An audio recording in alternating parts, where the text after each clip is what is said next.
Marcus Rodriguez adjusted his hiking pack and felt for his walking stick. The morning sun warmed his face as he stood at the trailhead of Mount Wilson, a familiar mountain he had climbed dozens of times before losing his sight in Afghanistan 3 years ago. The sounds around him painted a clear picture: birds chirping in the pine trees, the distant rumble of cars on the highway below, and the excited chatter of other hikers preparing for their journey. He heard footsteps approaching and turned toward the sound. A group of young voices grew louder as they came closer to where he stood. Marcus had learned to read people through their voices and body language even without seeing them. These sounded like college students, probably from the nearby university, out for a weekend adventure.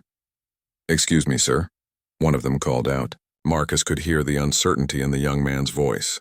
"Are you waiting for someone?" Marcus smiled and shook his head. "No, I'm heading up the trail myself.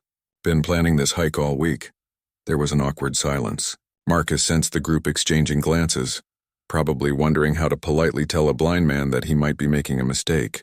He had encountered this reaction many times before. Are you sure that's safe?" a female voice asked. "This trail can be pretty challenging, even for experienced hikers who can, see where they're going." Marcus chuckled softly. "I appreciate your concern, but I've been hiking these mountains since I was 12 years old. Lost my sight a few years back, but I know these trails better than most people know their own neighborhoods." Another voice, this one carrying a hint of skepticism, spoke up. "But how do you navigate? How do you know where you're going? What if you get lost?" "I use my other senses," Marcus explained patiently. "Sound, smell, touch, even taste sometimes. The mountain talks to you if you know how to listen. Plus, I have my walking stick and years of experience." The group seemed unconvinced. Marcus heard whispered conversations among them, catching phrases like, "That's crazy," and "Someone should stop him." He understood their concern, but it still stung a little. Before his injury, Marcus had been a sergeant in the Army's Mountain Division. He had led troops through some of the most dangerous terrain in Afghanistan. These mountains in Colorado were like his backyard. "Look," said the first young man, clearly trying to be helpful. "Why don't you wait here? We can call someone to come pick you up. Maybe there's a park ranger who can help you find a safer activity." Marcus felt his jaw tighten slightly, but he kept his voice calm and friendly. "That's very kind of you to offer, but I'm perfectly capable of taking care of myself. I've been hiking alone since I got back from overseas." "Back from overseas?" the female voice asked, suddenly more interested. "Afghanistan," Marcus replied simply. "2 tours. Lost my sight in an IED explosion during my second deployment." The mood of the conversation shifted slightly. Marcus could sense a new respect in their voices, but also increased worry about his safety. "That makes it even more important that you don't take unnecessary risks," another voice chimed in. "You've already sacrificed so much for our country. You don't need to prove anything to anyone." Marcus appreciated the sentiment, but it missed the point entirely. This wasn't about proving anything. This was about living his life, doing the things he loved and refusing to let his disability define his limitations. "I understand your concern," Marcus said, shouldering his pack more securely. "But hiking isn't a risk for me. It's freedom. It's where I feel most like myself. The mountains don't care if I can see or not. They judge me by my skills, my preparation, and my respect for the wilderness." The group continued to express their doubts. Marcus listened as they discussed among themselves whether they should contact a park ranger or try to convince him to turn back. Their hearts were in the right place, but their assumptions about his capabilities were frustrating. "Tell you what," Marcus finally said, interrupting their debate. "You all seem like good people who care about safety. Why don't we hike together for a while? You can see for yourselves how I navigate, and if you're still concerned, we can discuss it further up the trail." The suggestion seemed to catch them off guard. Marcus heard more whispered conversations before the apparent leader of the group responded. "I guess that could work," he said hesitantly. "I'm Jake, by the way. This is Sarah, Mike, and Emma. We're students at Colorado University. We were planning to hike to the summit and camp overnight." "Marcus Rodriguez," he replied with a genuine smile. "Pleasure to meet you all. I was planning the same route. The weather forecast looks perfect for it." As they began walking up the trail together, Marcus could feel the group's eyes on him, watching his every step with a mixture of fascination and concern. He moved confidently along the familiar path, his walking stick tapping ahead to check for obstacles. his other senses filling in the details that his eyes could no longer provide. The trail started out wide and well-maintained, making it easy for Marcus to demonstrate his hiking abilities. He pointed out different bird calls, identified wildflowers by their scent, and explained how the changing texture of the trail surface told him about elevation changes and upcoming turns. Despite his demonstrations, Marcus could tell the group remained skeptical. Their conversation was polite but guarded, and he could sense them positioning themselves around him like protective bodyguards, ready to catch him if he stumbled. As they climbed higher, the trail became more challenging. Rocky sections required careful foot placement, and there were several creek crossings where the path became less obvious. Marcus navigated each obstacle smoothly, but he noticed the group's anxiety seemed to increase rather than decrease. "This is where it gets really tricky," Jake warned as they approached a particularly rocky section. "There are some big boulders here, and the trail kind of weaves between them." Marcus nodded and continued forward, his stick probing the path ahead. He had navigated this section many times before and knew exactly where the trail wound through the boulder field. But as he moved confidently through the rocks, he heard nervous murmurs behind him. The morning sun was climbing higher, and Marcus could feel the temperature beginning to rise. According to his weather app, it was supposed to be a clear day with unlimited visibility. Perfect hiking weather. None of them had any idea that by afternoon their assumptions about who needed help and who could provide it would be completely turned upside down. 2 hours into the hike, the group had settled into a steady rhythm. Marcus led the way with quiet confidence while Jake, Sarah, Mike, and Emma followed behind, their initial nervousness gradually giving way to amazement at his abilities. The trail had grown steeper and more technical, winding through dense forest and across several stream crossings. Marcus paused at a small clearing where the trail split in 2 directions. Both paths looked equally worn to the untrained eye, but Marcus immediately turned left without hesitation. Jake checked his GPS and trail map, frowning at the device. "Wait," Jake called out. "According to my GPS, we should go right here. The left trail isn't even marked on my map." Marcus stopped and turned back toward the group. "Your GPS is probably picking up the old trail. That right path dead ends at a rock slide about half a mile up. Been that way for 2 years now. The left path is the new route the Park Service cut around the slide area. But my map is updated," Jake insisted, showing the screen to his friends. "Downloaded it just last week. It clearly shows the main trail going right." Sarah pulled out her own phone and opened her hiking app. "Mine shows the same thing. The trail definitely goes right according to this." Marcus understood their confusion. Technology had made hiking easier in many ways, but it could also create a false sense of security. He had learned to rely on sources of information that GPS devices and smartphone apps couldn't provide. "I understand your confusion," Marcus said patiently, "but I was here just 6 weeks ago and I talked to a park ranger about the trail conditions.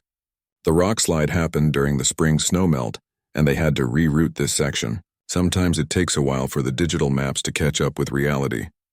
Mike stepped forward, studying both paths carefully. "The right path does look more established. More foot traffic, clearer trail markers. The left one looks kind of overgrown. That's because most hikers rely on GPS now and keep trying to take the old route," Marcus explained. "They get to the rock slide, have to turn back, and then take this left path anyway. But by then they've wasted an hour or more."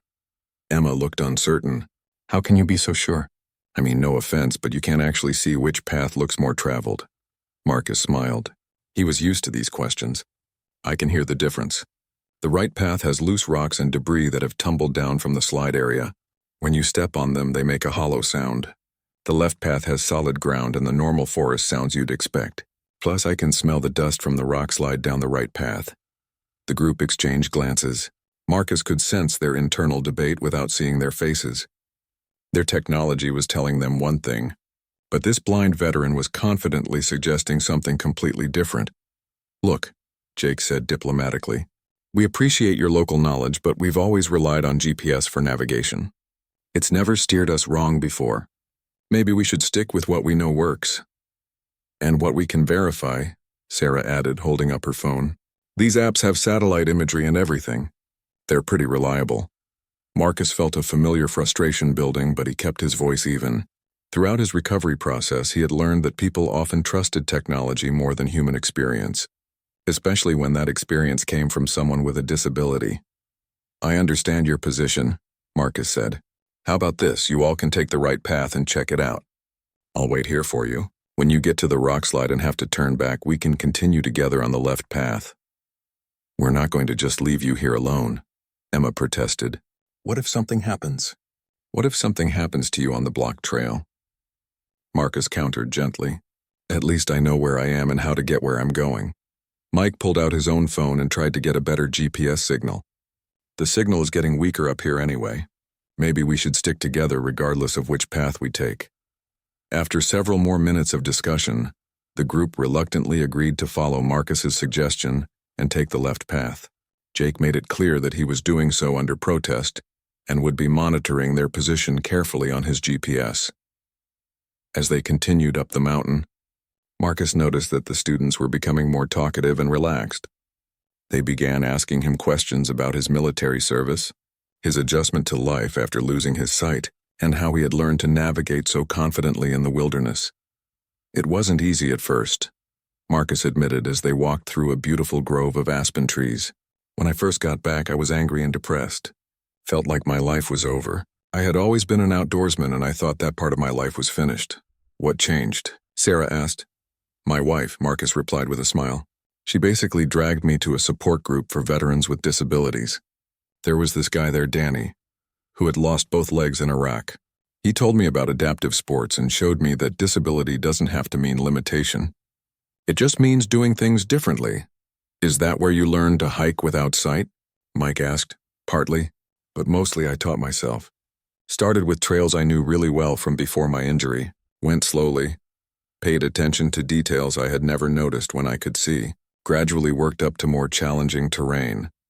Emma was quiet for a moment before asking, Weren't you scared, that first time hiking alone after losing your sight? Marcus considered the question carefully. Terrified, he admitted, but I was more scared of becoming someone who just sat at home feeling sorry for himself. Fear is normal. Letting it control your life is a choice. As they climbed higher, the forest began to thin and the trail became more exposed. Marcus could feel the sun growing warmer on his face and noticed that the usual mountain breeze had died down to almost nothing. Something about the air felt different, though he couldn't quite put his finger on what.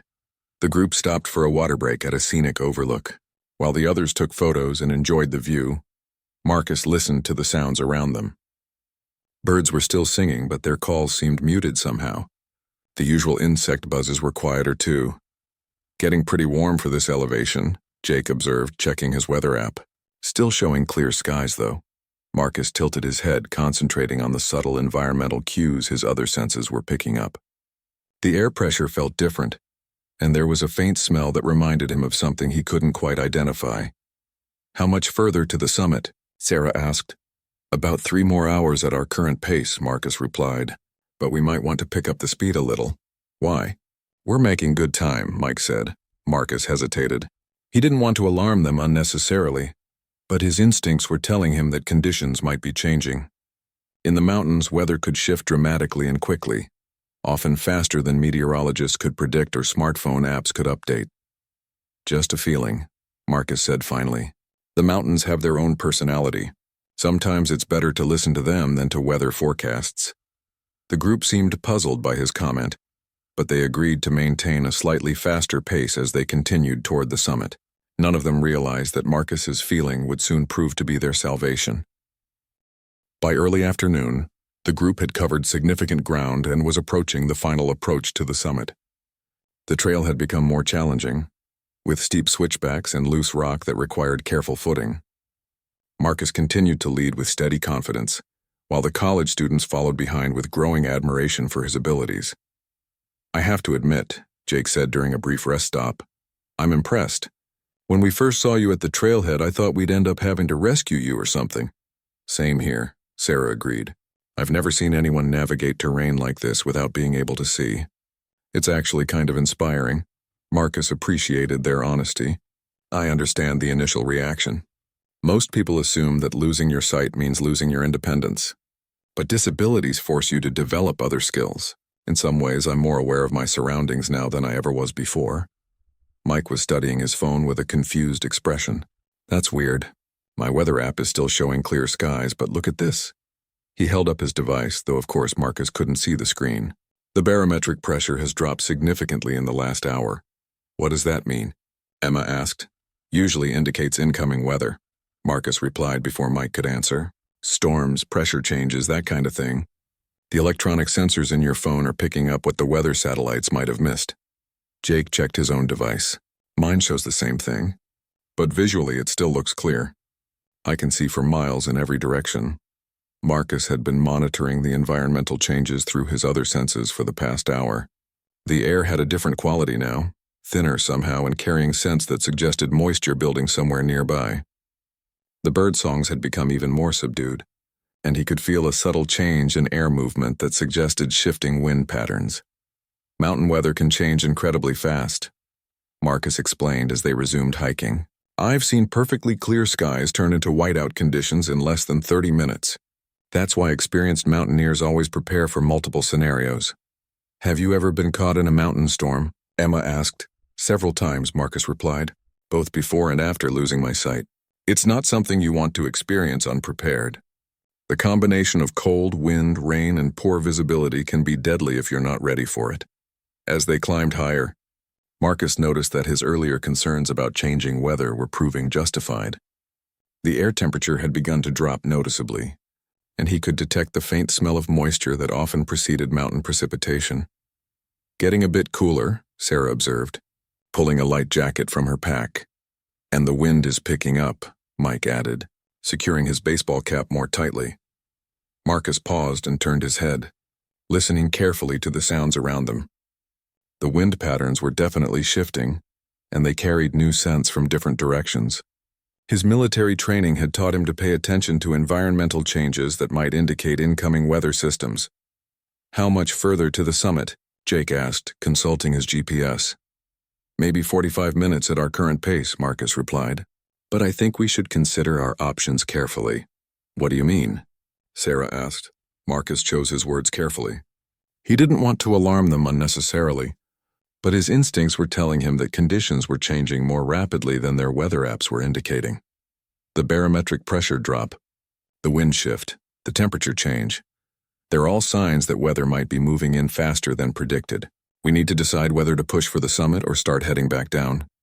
Emma checked her phone. But the forecast still shows clear weather for the rest of the day. And we've come so far already. Forecasts can be wrong, Marcus said gently, especially in mountainous terrain.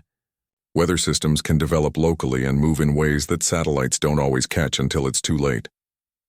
Jake looked around at the seemingly clear skies. It looks fine to me. I think we should continue to the summit. We've put too much effort into this hike to turn back now when we're so close. Marcus understood their desire to complete their goal. The summit was tantalizingly close, and turning back now would feel like defeat. But his years of mountain experience, both military and civilian, were sending him clear warning signals. I understand wanting to reach the summit, Marcus said, but safety has to come first. In the mountains, it's better to be overly cautious than to get caught in dangerous conditions. Mike was studying the sky more carefully now. I do see some clouds building to the west. They're still pretty far away, though. How far do you think? Marcus asked, hard to say. Maybe 10 or 15 miles?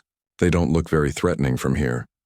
Marcus knew that cloud formations visible from 10 miles away could reach their location much faster than inexperienced hikers realized, especially if winds were pushing them along. Weather moves differently at altitude, Marcus explained. What looks like it's far away can reach you much faster than you'd expect. And once you're above the tree line like we are now, there's no shelter if conditions deteriorate.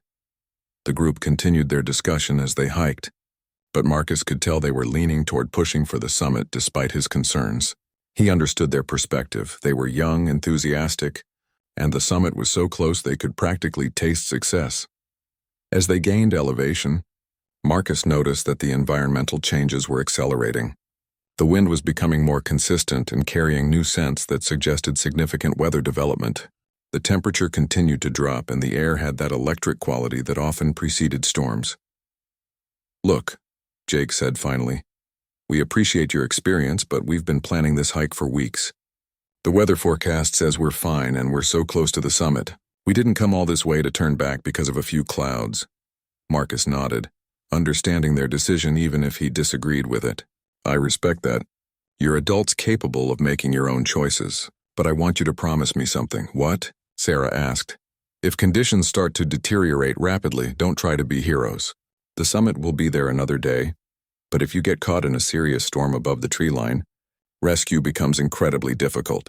The group agreed to his request, though Marcus could tell they thought he was being overly cautious. As they continued toward the summit, Marcus hoped his growing concerns would prove to be unfounded. But deep down, his instincts told him they were about to learn firsthand why experienced mountaineers always respect the mountain's ability to change the rules without warning. The first wisps of fog appeared just as the group crested a ridge about 20 minutes from the summit. What started as thin, harmless-looking clouds drifting across the peaks quickly began to thicken and spread. Marcus felt the change immediately. The air grew noticeably cooler and more humid, carrying the distinct smell of an approaching weather system. Okay, that came out of nowhere, Jake admitted, watching as the fog began to roll across the mountainside below them. It wasn't there 5 minutes ago. Mountain fog can develop incredibly quickly, Marcus explained, pausing to assess their situation. Especially when you have the right combination of temperature, humidity, and wind patterns. Sarah pulled out her phone to check the updated weather forecast. Still showing clear conditions, she reported, though her voice carried a note of uncertainty. But this definitely doesn't look clear anymore. The fog was moving faster than any of them had expected. What had been isolated wisps just minutes before was now a thick, gray wall advancing up the mountainside toward their position. Marcus could hear the change in acoustics as the moisture began to absorb and muffle sounds. Maybe we should head back down, Emma suggested nervously. This doesn't look good. We're so close, though, Mike protested. The summit is right there. This fog might just pass through quickly. Marcus listened carefully to the wind patterns and felt the air currents against his face. The environmental signs he was reading told a different story than what the students wanted to believe. This isn't a passing weather system, Marcus said firmly. The wind direction, the temperature drop, the way the fog is moving. This is the leading edge of a significant weather front. We need to start heading down immediately. Jake looked around at the rapidly changing conditions. The fog bank was now less than a quarter-mile away and advancing steadily toward their position. But we can still see clearly right here. And the summit is maybe 15 minutes away. 15 minutes up, but how long to get back down in zero visibility? Marcus asked. Once that fog reaches us, you won't be able to see your hand in front of your face. And mountain fog doesn't just reduce visibility. It brings cold, wind, and often precipitation. As if to emphasize his point, a strong gust of wind swept across the ridge, carrying moisture and dropping the temperature another noticeable degree. The fog bank continued its relentless advance, now close enough that they could see it swirling and churning as it moved. Oh my God, Sarah whispered, staring at the approaching wall of gray. It's huge, and it's moving so fast. Marcus could hear the fear beginning to creep into their voices. Don't panic, he said calmly. We have time to get to safety if we act now. But we need to start moving immediately. The group finally seemed to grasp the seriousness of their situation. The fog was now less than 200 yards away, and they could see that it wasn't just a thin layer of mist. It was a thick, impenetrable wall that completely obscured everything it engulfed. Which way? Jake asked, his earlier confidence replaced by obvious anxiety. Down the way we came? Yes, but we need to move quickly before visibility drops to zero, Marcus replied, already starting back down the trail. Stay close together and watch your footing. Rocks can be slippery when they get wet from fog moisture. They had made it only about 50 yards when the fog wall reached them. One moment they could see clearly for hundreds of yards in every direction, and the next they were completely enveloped in a thick, gray blanket that reduced visibility to just a few feet. I can't see anything, Emma said, her voice tight with panic. Where's the trail? Stay calm, Marcus called out. Everyone link up. Hold on to the person in front of you and behind you. Don't let go for any reason. The temperature had dropped at least 15 degrees since the fog arrived, and a steady wind was now whipping moisture through the air. What had been a pleasant hiking temperature just minutes before was now uncomfortably cold and getting worse. My GPS isn't working, Jake announced, his voice strained. I can't get a signal. Mine either, Sarah added. The screen shows our location, but it's not updating, and I can't tell which direction we're supposed to go. Marcus had expected this. GPS devices relied on clear lines of sight to satellites, and thick fog could interfere with signal reception. Even when they did work, They could only tell you where you were, not necessarily where the trail was or which direction to go. "Don't worry about the GPS," Marcus said, his voice steady and reassuring. "We don't need it." "What do you mean we don't need it?" Mike asked incredulously. "We can't see anything. How are we supposed to find our way down the mountain?" Marcus smiled, though none of them could see his expression in the thick fog. This was the moment he had been unconsciously preparing for all day. The point where his disability became their advantage. "Remember how you all thought it was dangerous for a blind person to be hiking alone?" Marcus asked, already moving confidently down what he knew was the correct path. "Well, now we're all hiking blind. The difference is, I've been practicing." The group fell silent as the implications of his words sank in. For the first time all day, Marcus wasn't the one with the disability. He was the one with the crucial skill set they all needed to survive. "You mean you can navigate in this?" Emma asked hopefully. "I've been navigating without sight for 3 years," Marcus replied, using his walking stick to probe the trail ahead. "Fog doesn't change anything for me.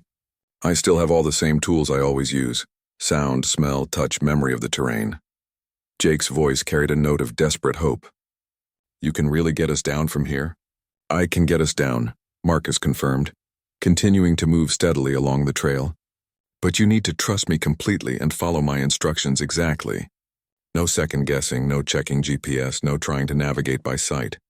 In these conditions, your eyes are worse than useless.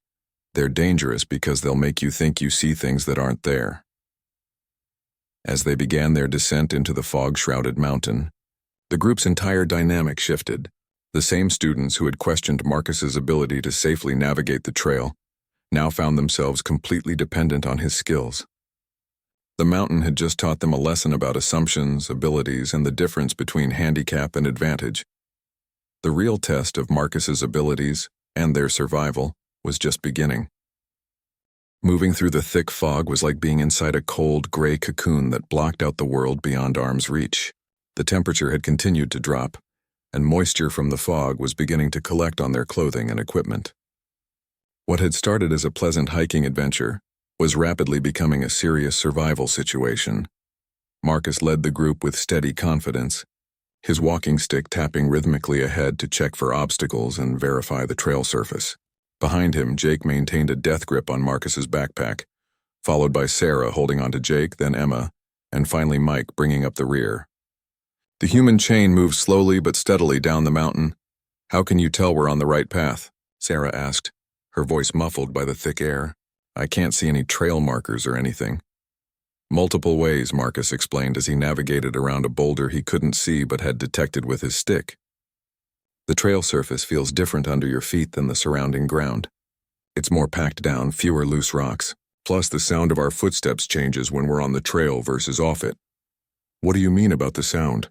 Mike asked from the back of the line. "Listen carefully," Marcus instructed, deliberately stepping off the trail for a moment. "Hear how my footsteps sound different now? Looser gravel, less solid footing. The trail gets used regularly, so the surface is more compressed." The group listened intently as Marcus stepped back onto the trail, and several of them murmured in amazement as they heard the subtle difference in the sound of his footfalls. "That's incredible," Emma said. "I never would have noticed that." "Most people don't need to," Marcus replied. "But when you lose one sense, your brain automatically starts paying more attention to the others. It's not magic, it's just focused awareness." As they continued down the mountain, the fog seemed to be getting even thicker. The wind had picked up significantly, and Marcus could detect the first hints of precipitation in the air. What had started as a simple fog bank was developing into a full weather system. "Is it starting to rain?" Jake asked, feeling moisture hitting his face. "Not rain yet," Marcus replied, "but the fog is so thick that it's creating its own precipitation. The moisture condenses and falls like a very light drizzle. It can make rocks and trail surfaces slippery, though." To demonstrate his point, Marcus paused at a section where the trail crossed a small rocky area. "Everyone be extra careful here. Rock surfaces get extremely slick when they're wet. Test each step before putting your full weight down." The group followed his advice, moving even more slowly across the rocky section. Emma slipped slightly but caught herself, her heart racing from the close call. "This is terrifying," she admitted. "I feel so helpless." "How do you do this all the time?" "You develop confidence gradually," Marcus explained. And you learn to trust your other senses completely. Right now, you're still trying to see through the fog instead of accepting that vision isn't available. Once you stop fighting that reality, navigation becomes easier. Jake was struggling with the psychological aspect of their situation. But what if we get lost? What if we take a wrong turn and end up going in circles? We could wander around up here for hours. We won't get lost, Marcus said with quiet confidence. I know exactly where we are. About 10 minutes ago, we passed the big boulder that looks like a sleeping bear. You couldn't see it, but I could smell the pine sap from the tree that grows right next to it. 5 minutes before that, we crossed the creek where you can hear the water trickling under the rocks. You mean you're navigating by landmarks you can't see? Sarah asked incredulously. I'm navigating by landmarks I experience differently than you do, Marcus corrected. That bear-shaped boulder always smells like pine sap. The creek crossing always has that particular sound of water over rocks. The trail junction we passed 15 minutes ago always has that specific wind pattern where the air currents meet. As they continued their descent, Marcus began to point out other navigational cues that he was using. The way the wind direction changed at certain elevations. The different sounds that different types of terrain made underfoot. The subtle changes in air temperature that indicated elevation changes or proximity to water sources. It's like you're reading a map that's written in a completely different language, Mike observed. Exactly, Marcus agreed. The mountain is constantly giving you information about where you are and where you're going. Most people just don't know how to read those signals because they rely so heavily on vision. The fog was now so thick that even with their hands stretched out in front of them, the students couldn't see their own fingers. The psychological effect was overwhelming. The feeling of being trapped in an endless gray void with no reference points or sense of direction.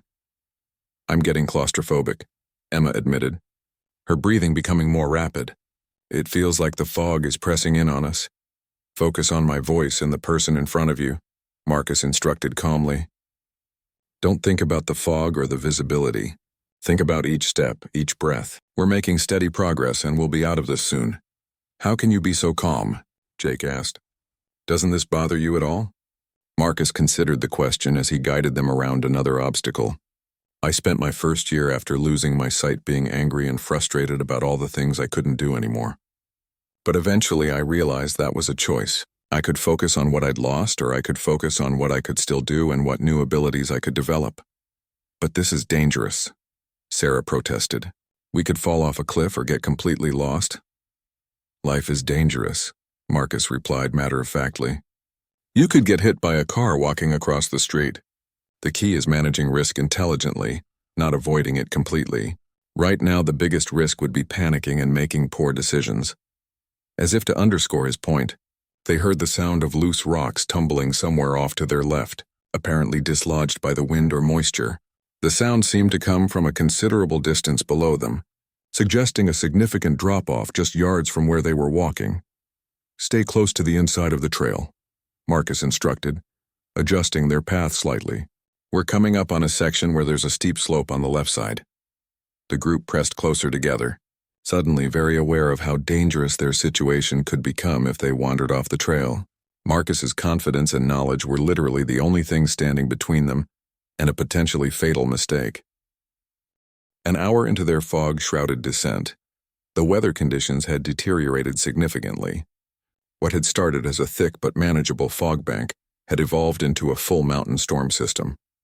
The wind was now strong enough to push them off balance occasionally, and the moisture in the air had transitioned from light condensation to actual drizzle. I'm freezing, Emma said through chattering teeth, and I'm completely soaked. Everyone needs to put on whatever warm, dry clothes you have, Marcus instructed, calling a brief halt. Hypothermia is a real danger now. The combination of cold, wet, and wind can drop your body temperature dangerously fast. The group struggled to access their backpacks and find additional clothing in the zero visibility conditions. Marcus listened to their movements and offered guidance on layering and staying warm in mountain conditions. I don't have much extra clothing, Mike admitted. Just a light rain jacket that's already soaked through. That's a problem, Marcus said seriously. In conditions like this, proper gear isn't optional. It's survival equipment. We need to get moving again and reach lower elevation where it's warmer. As they resumed their careful descent, Marcus noticed that the psychological pressure of the situation was beginning to affect the group's cohesion. Jake had become increasingly quiet and seemed to be struggling with the loss of control. Sarah was breathing heavily and appeared to be fighting panic. Emma kept asking questions about how much farther they had to go, and Mike was starting to fall behind. "Talk to me," Marcus called back to the group. "How is everyone doing?" "And I want honest answers." "Scared," Sarah admitted immediately. "I've never experienced anything like this. I feel like we're trapped in some kind of gray prison. I keep thinking we're going to walk off a cliff or get lost forever," Jake added. "This is so far beyond anything I've ever dealt with."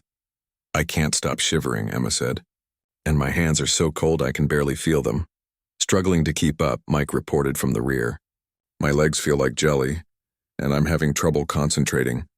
Marcus processed this information quickly. They were showing classic signs of stress, cold exposure, and altitude effects. He needed to keep them focused and moving, but also address their physical and psychological needs. "Okay, here's what we're going to do," Marcus announced, stopping at a spot where he knew there was some protection from the wind. "We're going to take a short break, share body heat, eat some food for energy, and I'm going to teach you some techniques for dealing with zero visibility navigation." "What do you mean, teach us?" Jake asked. "Right now, you're all completely dependent on me," Marcus explained. "That's not sustainable and it's not safe. If something happened to me, you'd be in serious trouble. So I'm going to show you how to use your other senses the way I do." Despite their dire circumstances, the group was intrigued by this offer. Marcus had them sit in a tight circle and close their eyes even though they couldn't see anyway in the thick fog. "First lesson, sound mapping," Marcus began. "With your eyes closed, listen to everything around us. Don't just hear it, but really analyze what each sound tells you about our environment." The group sat quietly for several minutes, concentrating on the audio information available to them. "I can hear water running somewhere below us," Sarah said slowly. "Maybe 100 yards away?" "Good," Marcus encouraged. "What else?" "Wind through different types of trees," Mike added. "It sounds different when it hits pine trees versus aspens." "Excellent. That tells you what kind of terrain is around us and can help with navigation." "What else?" "Rocks falling occasionally," Emma contributed. "Always from the same direction, off to our left." "That confirms we're on the right side of the trail," Marcus explained. "The steep drop-off is consistently to our left, which means we're heading in the right direction." Jake was surprised to find himself picking up on details he had never noticed before. "There's an echo when we talk, like our voices are bouncing off something." "Very good," Marcus said approvingly. "That means we're in a narrow valley or canyon. The echo patterns can help you understand the shape of the terrain even when you can't see it." As they continued the sound mapping exercise, Marcus also taught them about texture navigation, using their feet to feel differences in trail surfaces, and scent navigation, identifying different smells that indicated specific locations or terrain features. "This is amazing," Sarah said with genuine wonder. "I had no idea there was so much information available. I just never paid attention to it before." "Most people don't," Marcus replied.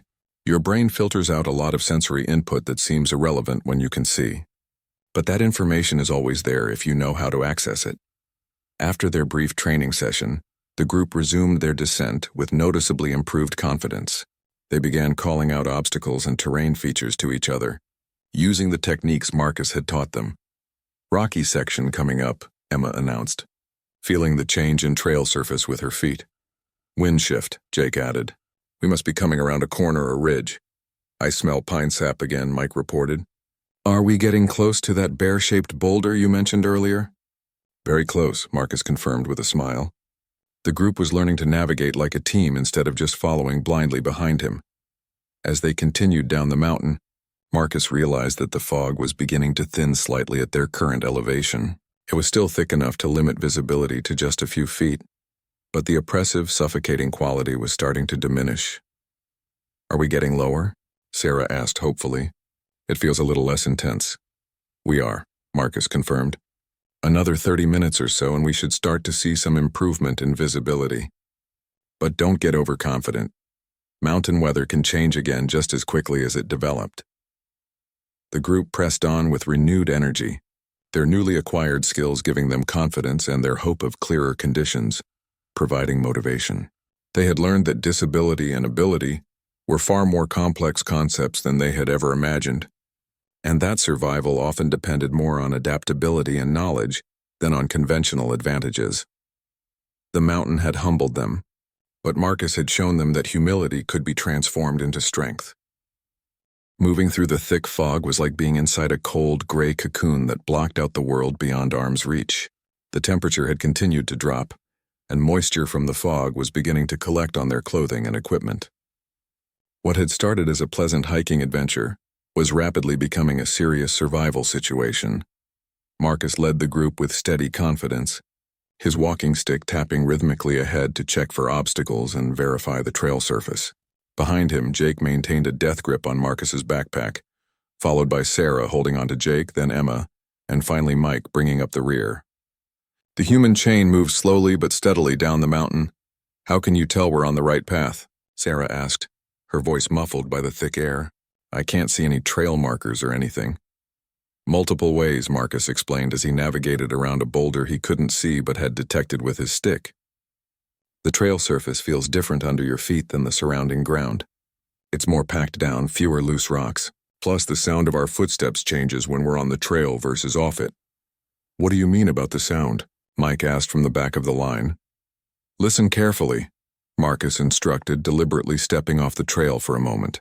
"Hear how my footsteps sound different now? Looser gravel, less solid footing. The trail gets used regularly, so the surface is more compressed."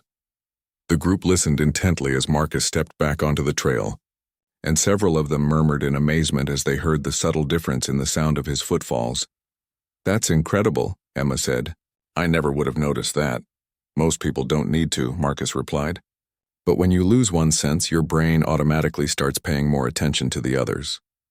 It's not magic, it's just focused awareness." As they continued down the mountain, the fog seemed to be getting even thicker.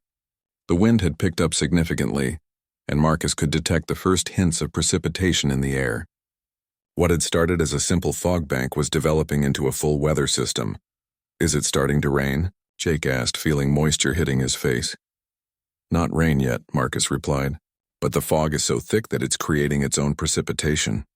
The moisture condenses and falls like a very light drizzle. It can make rocks and trail surfaces slippery, though." To demonstrate his point, Marcus paused at a section where the trail crossed a small rocky area. "Everyone be extra careful here. Rock surfaces get extremely slick when they're wet. Test each step before putting your full weight down." The group followed his advice, moving even more slowly across the rocky section. Emma slipped slightly but caught herself, her heart racing from the close call. "This is terrifying," she admitted. "I feel so helpless." "How do you do this all the time?" "You develop confidence gradually," Marcus explained. "And you learn to trust your other senses completely. Right now you're still trying to see through the fog instead of accepting that vision isn't available. Once you stop fighting that reality, navigation becomes easier." Jake was struggling with the psychological aspect of their situation. "But what if we get lost? What if we take a wrong turn and end up going in circles? We could wander around up here for hours." "We won't get lost," Marcus said with quiet confidence. "I know exactly where we are. About 10 minutes ago, we passed the big boulder that looks like a sleeping bear. You couldn't see it, but I could smell the pine sap from the tree that grows right next to it. 5 minutes before that, we crossed the creek where you can hear the water trickling under the rocks." "You mean you're navigating by landmarks you can't see?" Sarah asked incredulously. "I'm navigating by landmarks I experience differently than you do," Marcus corrected. "That bear-shaped boulder always smells like pine sap. The creek crossing always has that particular sound of water over rocks. The trail junction we passed 15 minutes ago always has that specific wind pattern where the air currents meet." As they continued their descent, Marcus began to point out other navigational cues that he was using. The way the wind direction changed at certain elevations. The different sounds that different types of terrain made underfoot. The subtle changes in air temperature that indicated elevation changes or proximity to water sources. "It's like you're reading a map that's written in a completely different language," Mike observed. "Exactly," Marcus agreed. "The mountain is constantly giving you information about where you are and where you're going. Most people just don't know how to read those signals because they rely so heavily on vision." The fog was now so thick that even with their hands stretched out in front of them, the students couldn't see their own fingers. The psychological effect was overwhelming. The feeling of being trapped in an endless gray void with no reference points or sense of direction. "I'm getting claustrophobic," Emma admitted, her breathing becoming more rapid. "It feels like the fog is pressing in on us." "Focus on my voice and the person in front of you," Marcus instructed calmly. "Don't think about the fog or the visibility. Think about each step, each breath. We're making steady progress and we'll be out of this soon." "How can you be so calm?" Jake asked. "Doesn't this bother you at all?" Marcus considered the question as he guided them around another obstacle. "I spent my first year after losing my sight being angry and frustrated about all the things I couldn't do anymore. But eventually I realized that was a choice. I could focus on what I'd lost, or I could focus on what I could still do and what new abilities I could develop." "But this is dangerous," Sarah protested. "We could fall off a cliff or get completely lost." "Life is dangerous," Marcus replied matter-of-factly. "You could get hit by a car walking across the street. The key is managing risk intelligently, not avoiding it completely. Right now, the biggest risk would be panicking and making poor decisions." As if to underscore his point, they heard the sound of loose rocks tumbling somewhere off to their left, apparently dislodged by the wind or moisture. The sound seemed to come from a considerable distance below them, suggesting a significant drop-off just yards from where they were walking. "Stay close to the inside of the trail," Marcus instructed, adjusting their path slightly. "We're coming up on a section where there's a steep slope on the left side." The group pressed closer together, suddenly very aware of how dangerous their situation could become if they wandered off the trail. Marcus's confidence and knowledge were literally the only thing standing between them and a potentially fatal mistake.